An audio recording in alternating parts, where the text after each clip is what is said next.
Pemerintah Kota Banjarmasin melakukan perombakan pejabat pimpinan tinggi Pratama sebagai upaya penyegaran organisasi dan peningkatan kinerja birokrasi. Sebanyak 7 pejabat resmi dilantik oleh Wali Kota Banjarmasin Muhammad Yamin.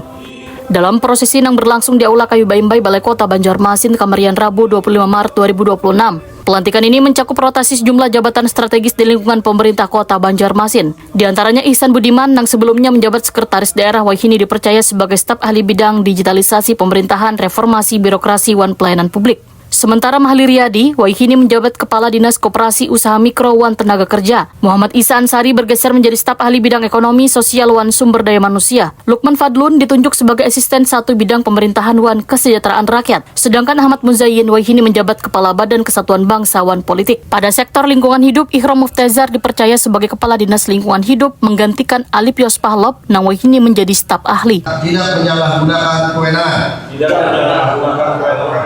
Serta menghindarkan diri dari perbuatan tercela. Wali Kota Banjarmasin Muhammad Yamin memadahkan rotasi ini merupakan bagian dari penyegaran dan evaluasi kinerja. Muhammad Yamin menegaskan mutasi jabatan merupakan sesuatu yang wajar dalam pemerintahan, sekaligus langkah strategis gasan meningkatkan efektivitas dan profesionalitas birokrasi. Muhammad Yamin berharap pejabat yang dilantik dapat segera beradaptasi, memperkuat sinergi serta mendorong percepatan pembangunan di Banjarmasin. Dengan ada tugas KPD pimpinan tertinggi pemerintah Kota Banjarmasin, pergeseran ini adalah juga salah satu untuk penyegaran ya, pastinya penyegaran ya. Namun tidak menyurutkan semangat ya, tetap semangat ya. Namun kita berharap dengan susunan yang baru ini bisa lebih semangat ya, lebih semangat dalam mewujudkan visi dan misi Banjarmasin Maju Sejahtera. Nah, kita berharap di kepemimpinan yang baru ini lebih cepat untuk bisa menyesuaikan dirinya dengan seluruh jajarannya untuk bisa berkolaborasi untuk mulai action bekerja.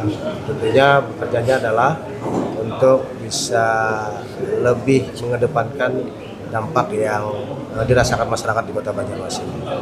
Pak Wali, untuk jabatan sekda yang kosong sendiri apa? Ya nanti kita akan PLT-kan sementara dulu dan kita akan segerakan untuk lakukan lelang. Pak, ini Pak terkait dari 7 nama ini kan ada sendiri Kepala Dinas LH, apakah ini dianggap masih kurang maksimal Pak dari LH sebelumnya Pak, jadi ada pergantian? Ya tentunya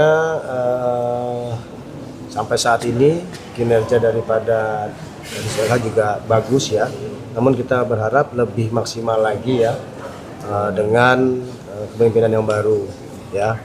Dan pastinya juga harus selalu berkoordinasi dengan pimpinan yang dulu untuk langkah-langkah apa lagi yang belum dan apa yang ke depan di 2026 ini kiranya semua itu bisa kita realisasikan dalam menangani permasalahan sampah di Kota Banjarmasin. Melalui perombakan ini, pemerintah Kota Banjarmasin menargetkan peningkatan kualitas pelayanan publik serta kinerja pemerintahan yang lebih responsif dan profesional.